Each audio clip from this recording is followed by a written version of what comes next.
Sir अंदर allowed नहीं किया। Okay sir, thank you. बात समझिए कि हमारी जो क्षमता रही है पिछले 3 वर्षों में, उसमें 54% की वृद्धि हमने की है, जो व्यवस्था 70 साल में बनी थी उसकी तुलना में। तीनों मोर्चों पर, जनरेशन के मोर्चे पर भी, ताकि हम पर्याप्त बिजली पैदा कर सकें, उस पर भी काम कर रहे हैं। ट्रांसमिशन और डिस्ट्रीब्यूशन में भी क्षमता हमारी काफ़ी 3 साल में बढ़ी है। और आज जो 192 करोड़ के प्रोजेक्ट पूरे किए हैं कश्मीर डिवीज़न ने, इससे डिस्ट्रीब्यूशन की क्षमता हमारी और बढ़ेगी। मोटे तौर पर RDSS भारत सरकार के सहायता से चलने वाली एक परियोजना है। 5000 करोड़ से ज़्यादा की परियोजनाएं डिस्ट्रीब्यूशन नेटवर्क को मजबूत कराने के लिए आज NTPC के साथ, पावर ग्रिड के साथ, REC के साथ और मीटर लगाने का एक MOU भी हमने साइन किया है। कुछ हमारे अपने लोग करेंगे। मैं उम्मीद करता हूं कि इस परियोजना के पूरा होने के बाद जो 24/7 क्वालिटी पावर का लक्ष्य हमारा है, वो लक्ष्य हम प्राप्त कर सकेंगे। सर कल एक बार फिर से हमें पुलवामा में देखा कि एक अटैक हो गया, तो क्या सिक्योरिटी सिचुएशन है? ये अत्यंत दुर्भाग्यपूर्ण है, इसकी कड़ी निंदा मैं करता हूं। और जिन लोगों ने भी घटना की है, मुझे लगता है हमारी सिक्योरिटी फोर्सेस उसकी चिंता करेंगी। सिक्योरिटी में इस तरह की एक आध घटनाएं निश्चित रूप से लोगों के मन में संदेह पैदा करती है, लेकिन एक 360 डिग्री अप्रोच के साथ सिक्योरिटी सिचुएशन पर हम काम कर रहे हैं। मैं उम्मीद करता हूं कि पहले से स्थिति काफ़ी बेहतर है, हम एक आदर्श स्थिति बनाने में सफल होंगे। एक बात मैं और कहना चाहता हूं, हमारे हाउसिंग अर्बन डेवलपमेंट डिपार्टमेंट ने संपत्ति कर का एक नोटिफिकेशन किया है।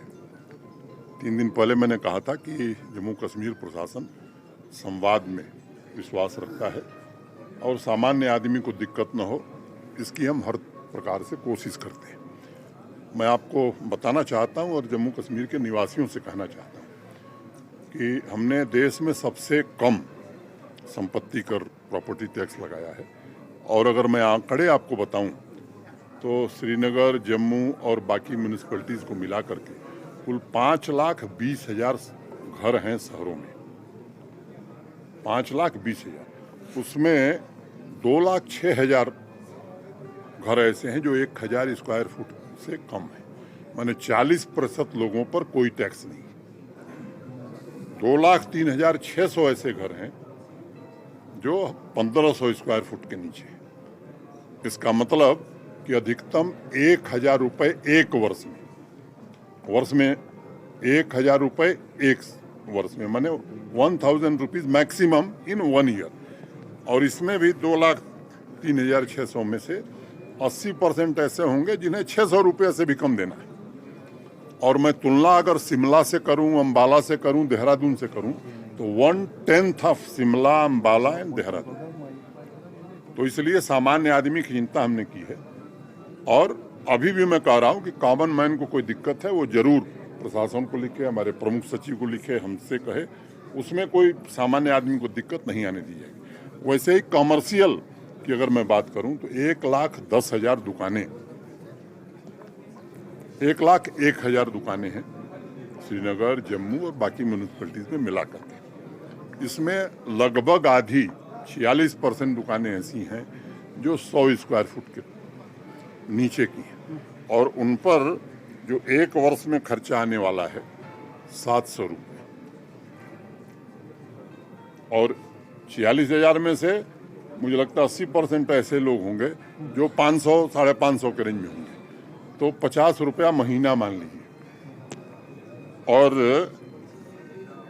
30,000 ऐसी दुकानें हैं जो जिनको साल में 2,000 से कम देना, ये भी तीनों शहरों से 1/10 है।